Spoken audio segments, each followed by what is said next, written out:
negá-la toda a situação em que o motivo que está por detrás da violência seja um motivo oriundo da própria relação de coabitação, de conjugalidade, parentalidade, etc.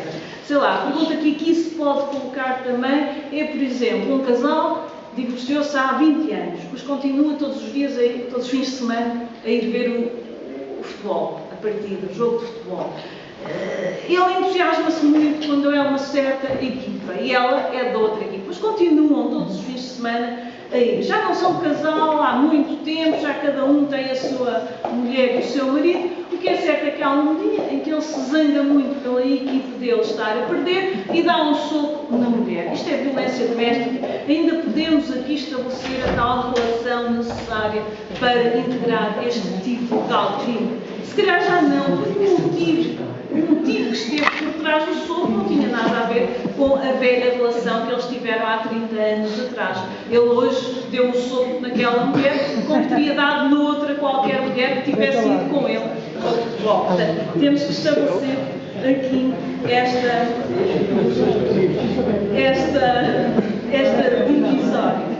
Por outro lado, também há uma coisa muito controversa, que foi muito controversa em Portugal, que foi o de saber se este crime devia ser um crime público ou não. Isto é, qualquer um de nós ouve o vizinho a bater na mulher, pode telefonar para a polícia. Bom, ele acabou por ficar assim, e eu confesso que concordo com isso, até porque as mulheres tendem a não fazer queixa dos maridos, porque estão dependentes, ou económico ou emocionalmente, e portanto não se queixa, ou seja, acabávamos por ter um crime de muitas cifras negras. O que é certo é que o legislador português também não foi um legislador polar. Deu uma mão e tirou com o outro, deu com um e tirou com o outro. E porquê? Porque construiu, ao lado de ter caracterizado no âmbito do Código Penal o crime como crime público, simultaneamente permitiu no âmbito do processo penal, portanto, foi buscar um expediente no âmbito do processo penal, permitindo a suspensão provisória do processo. Isto é, fim do inquérito, fim do interrogatório, em vez de o Ministério Público fazer a acusação, como é normal, tem aqui algumas margens de liberdade, portanto, tem algumas margens de oportunidade, no sentido de dizer, ele não faça a acusação, suspende o processo, desde que haja acordo do arguido e da vítima e do juiz de instrução em Portugal, ele suspende o processo e impõe o cumprimento de diversos deveres de conduta, se ele for alcoólico tem que ir para um tratamento, ou se for dependente de drogas, etc. E o processo não anda mais, faz-se isto durante alguns anos, 3, 4, 5 anos, o máximo são 5. Faz-se isto durante alguns anos. Se te portares bem até ao fim daquele prazo, o processo acaba. Portanto, é um meio termo, não é dizer logo à partida que o processo, o início do processo, está nas mãos da vítima, é já depois do inquérito, todos os elementos necessários para a acusação estavam preenchidos, mas com o acordo do juiz de instrução da vítima e do arguido não faz isso e suspende provisoriamente o processo. O juiz de instrução aqui é muito importante para conseguir avaliar da liberdade ou não liberdade da vítima no sentido daquele acordo. Bom, vamos agora, eu não sei, esqueci-me de apontar a hora, contrariamente àquilo que tenho 15 minutos. Bom, então, vou passar mais depressa do que imaginava. Temos agora os crimes contra a família, os tradicionais crimes contra a família.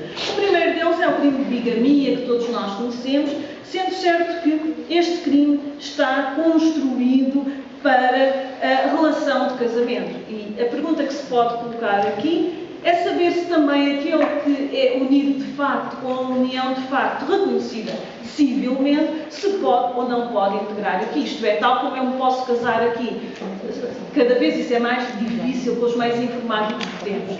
Ir casar com outra mulher noutro ponto do país, também teoricamente, podemos imaginar a união de facto reconhecida aqui e noutro país. Portugal é pequenino, mas o Brasil é muito grande e, portanto, esse problema também se pode colocar. O objetivo fundamental deste artigo é proteger a chamada família monogâmica. Portanto, tanto há família monogâmica na união de facto como no casamento. Embora, se o objetivo é este, continua a ser este, já tenha um bocadinho de dificuldade, isto é, o que é que se queria com a família monogâmica? O que é que se quis proteger? Podemos dizer que este mesmo interesse se aplica aos casais homossexuais?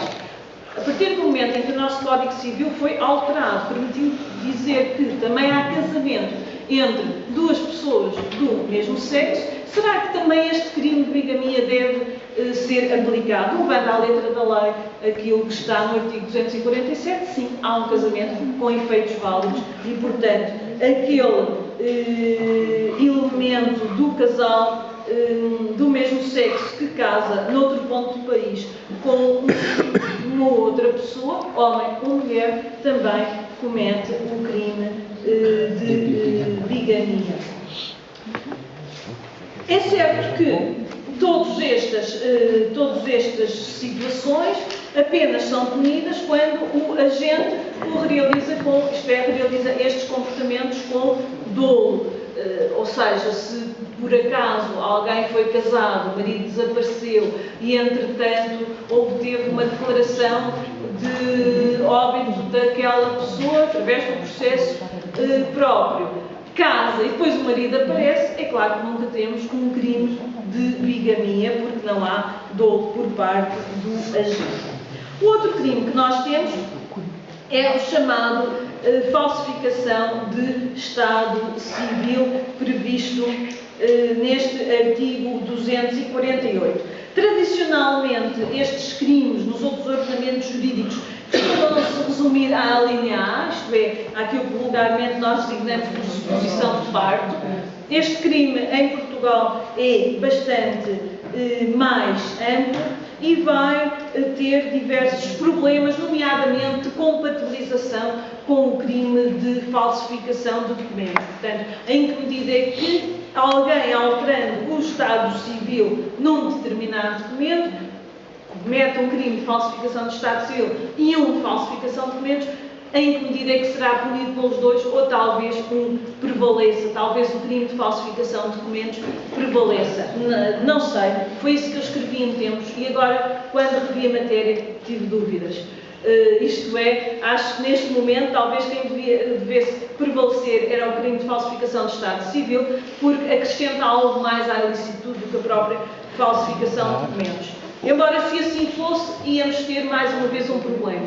É que a falsificação de estado civil em documento autêntico é muito mais punida do que esta falsificação de estado civil apenas com uma pena de prisão até 2 anos. Estes crimes não oferecem muitos problemas e há aqui um muito mais interessante, por isso eu vou imediatamente para ele, que é este crime de subtração